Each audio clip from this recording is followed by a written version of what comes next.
ನಮ್ಮೂರ ನ್ಯಾಯ ದೇವರು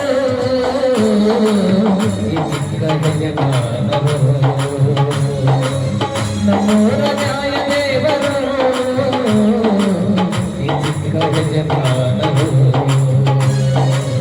ಮಾತದಲ್ಲಿ ವಿಷವಿಲ್ಲ ಆಡಿದರೆ ಕೊಳ್ಳಿಲ್ಲ ಮಿತಿಯಿರಲಿಲ್ಲ ರತಿಯಲ್ಲಿ ಎಡವಿಲ್ಲ ಮನತನ ಪ್ರಾಣ ಎನ್ನುವ ನಮ್ಮೂರ ನ್ಯಾಯ ದೇವರು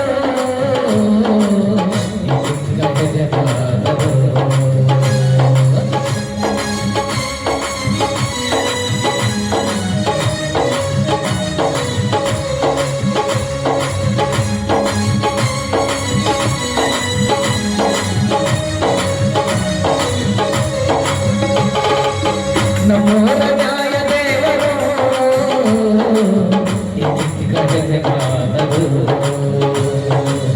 ನಮ್ಮೂರ ನ್ಯಾಯ ದೇವರು ಗಜಮಾನರು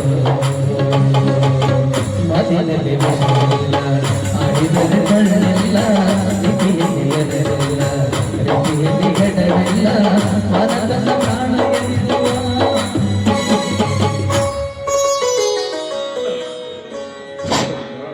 ಏನೋ ಊರಲ್ಲಿ ಏನೋ ಡಬ್ಬಿ ಎದ್ದಿದೆ ಅಂತೆ. ಊರು ತುಂಬಾ ಸುದ್ದಿ ಬೇಕು. ಈ ವಿಷಯ ನಿನಗೆ ಇನ್ನೂ ಗೊತ್ತಿಲ್ಲೇನೋ? ಗೊತ್ತೈತಿಲ್ಲ. ಅದಕ್ಕಂತ ಊರು ಜನ ಹೊರಗಡೆ ಬಂದು ನಿಮ್ಮ ದಾರಿ ಕೈಕೊಳ್ತಾರೆ. ಊರು ಬರ್ತಾ ಬರ್ತಾ ಬಹಳ ಹೊಲಸಾಗತ್ರಿ. ಆ ತಿಮ್ಮರ ಮಗ ಕಾಲ ತಪ್ಪು ಮಾಡ್ಯಾನಂತ. ಅದಕ್ಕೆ ಅವನ್ನ ಕರ್ಕೊಂಡು ಬಂದಾರ್ರಿ. ಒಳಗಡೆ ಬಾ ಅಂತ ಹೇಳಿ ನೋಡಿದ್ರ. ಏ ತಮ್ಮ ನಾಗಪ್ಪ ಹನುಮಂತ ಕರ್ಕೊಂಬರ್ರಿ, ಅವನ್ನ ತಡೆ ಕರೀತಾರೆ.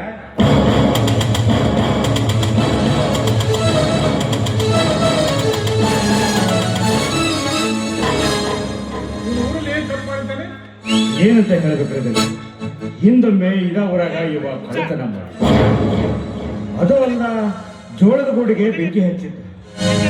ಒತ್ತ ನೀವು ಮನಸ್ಸು ಮಾಡಿದ್ರ ಇವನ ಕೈಕಾಲು ಮುರಿಸಬಹುದಾಗಿತ್ತು. ಆದ್ರೆ ಇವ ಮಾಡಿದ ತಪ್ಪಿಗೆ ನೀವು ದಂಡ ವಿಧಿಸಿದ್ರಿ. ಇಷ್ಟು ಸಾಲದಂತ ತಿಳಿದು ಮತ್ತೇನ್ ಮಾಡ್ಯಾರ ಗೊತ್ತೇನ್ರಿ ಅಪ್ಪ? ಏನು ಮಾಡಿದ್ರ? ಕೆಂಚನ ಮಗಳು ಕೂಲಿ ಮಾಡಕ ಅಂತ ತೋಟದ ಕಡೆ ಅವಳ ಮೇಲೆ ಬಲಾತ್ಕಾರ ಮಾಡಕ್ ಪ್ರಯತ್ನ ಪಟ್ಟನ್ರಿ.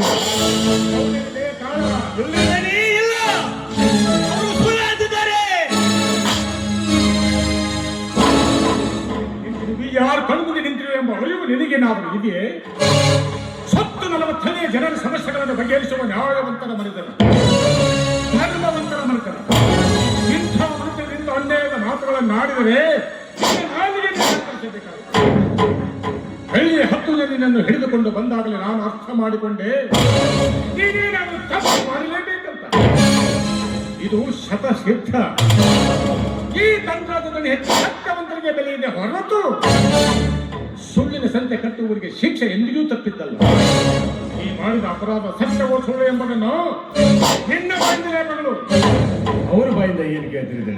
ಅವ್ರ ಬಾಯಿಂದ ಏನು ಕೇಳ್ತೀರಿ? ನಿಮ್ಮ ಮುಂದ ಯಾರ ಸುಳ್ಳು ಹೇಳ್ತಾರೆ?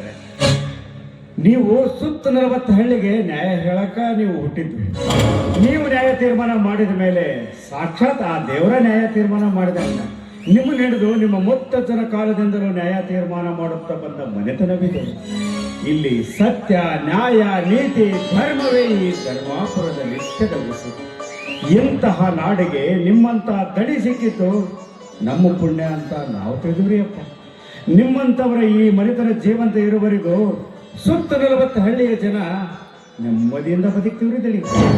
ಆಗ ಇಂಥ ದುಷ್ಟ ಈ ಊರಾಗ ಹುಟ್ಟಬಾರದಾಗಿತ್ತಡಿ. ಹೌದು, ನಿನ್ನ ಮಾತು ಸತ್ಯವಿದೆ. ಎಂಥ ಪಾಪಿಗೆ ತಕ್ಕ ಪ್ರಾಯಶ್ಚಿತ್ತವಾಗಲೇಬೇಕು.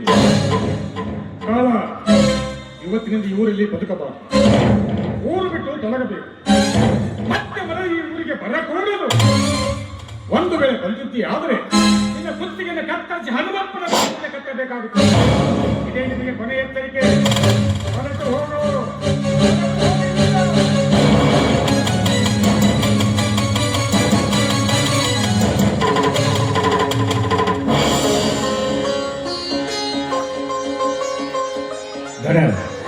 ಇಂಥ ಚಿಕ್ಕ ವಯಸ್ಸಿನಾಗ ಎಂತೆಂಥ ದೊಡ್ಡ ಸಮಸ್ಯೆ ಬಗೆಹರಿಸ್ತಿರಲ್ರಿ ಅಪ್ಪ ನೀವು. ದೊಡ್ಡ ದನ ರಂಗ ನಿಮ್ಮ ಹತ್ರನೂ ದೊಡ್ಡ ಗುಣನ ಐತಿ. ಆದ್ರ ದೊಡ್ಡ ಗುಣ ಇರೋ ನಿಮ್ಮಂಥವ್ರ ಹೊಟ್ಟೆ ಒಳಗ ಆ ದೇವರ ಒಂದು ಮಗು ಕರುಣಿಸ್ಲಾರ್ದವು ಮಹಾಪಾಪ್ರಿ. ಅದಕ್ಕೆ ನಾನು ನಿತ್ಯ ದೇವರಿಗೆ ಬಿಡ್ಕೊಳ್ತೀನಿ, ನಿಮ್ಮ ಹೊಟ್ಟೆಯಿಂದ ಒಂದು ಮಗು ಹುಟ್ಟಿ ನಿಮ್ಮಂಗ ಸುತ್ತ 40 ಹಳ್ಳಿಗೆ ನ್ಯಾಯ ಹೇಳೋ ಸಣ್ಣದನೆ ಆಗಬೇಕು ಅಂತ ನನ್ನ ಆಶೆ. ಆ ಆಶಾನ ಆ ದೇವರು ಯಾವಾಗ ನೆರವೇರಿಸ್ತಾನೋ ಏನೋ. ನಮ್ಮ ಮದುವೆಯಾಗಿ ಇಲ್ಲಿಗೆ 6 ವರ್ಷ ಕಳೆದರೂ ನಮಗೆ ಮಕ್ಕಳ ಸಂತಾನ ಭಾಗ್ಯ ದೊರಕಲಿಲ್ಲ. ಅದಕ್ಕಾಗಿ ನಾವು ಚಿಂತೆ ಮಾಡುವ ಅವಶ್ಯಕತೆಯೂ ಇಲ್ಲ. ಏಕೆಂದರೆ ಊರಲ್ಲಿರುವ ಪ್ರಜೆಗಳೇ ನಮ್ಮ ಮನೆಯ ಮಕ್ಕಳನ್ನು ಕೇಳಿದ್ದಾರೆ. ನಿಮ್ಮಂತಹ ದೀನ ದಲಿತರೇ ನಮ್ಮ ಬಂಧುಗಳು. ರುದ್ರ ಮಕ್ಕಳ ಬಗ್ಗೆ ಪಡೆಯಬೇಕಾದ್ರೆ ಅದಕ್ಕೂ 7 ಜನರ ಪುಣ್ಯ ಬರಬೇಕು. ದೇವರು ನಮಗೆ ಯಾವ ರೀತಿ ಕಮ್ಮಿ ಮಾಡಿದ್ದಾರೆ. ಅರಮನೆಯಂತ ಮನೆ, 4 ಎಕರೆ ಭೂಮಿ, ಬೆಳ್ಳಿ ಬಂಗಾರ ಸಂಪತ್ತು ಸಾಕಷ್ಟು ಮನೆ ತುಂಬಿದೆ. ಇಷ್ಟಿದ್ದಲ್ಲಿ ನಿಮ್ಮಂತ ದುಡಿಯುವ 6 ಮಕ್ಕಳೇ ನಮ್ಮ ಮನೆಯ ಮಕ್ಕಳೆಂದು ತಿಳಿದ್ರಾಯ್ತು. ಎಂತ ಮಾತಾಡಿದ್ದೇನೆ, ಇದೆಂತ ಮಾತು ಮಾತಾಡ್ತೇನೆ.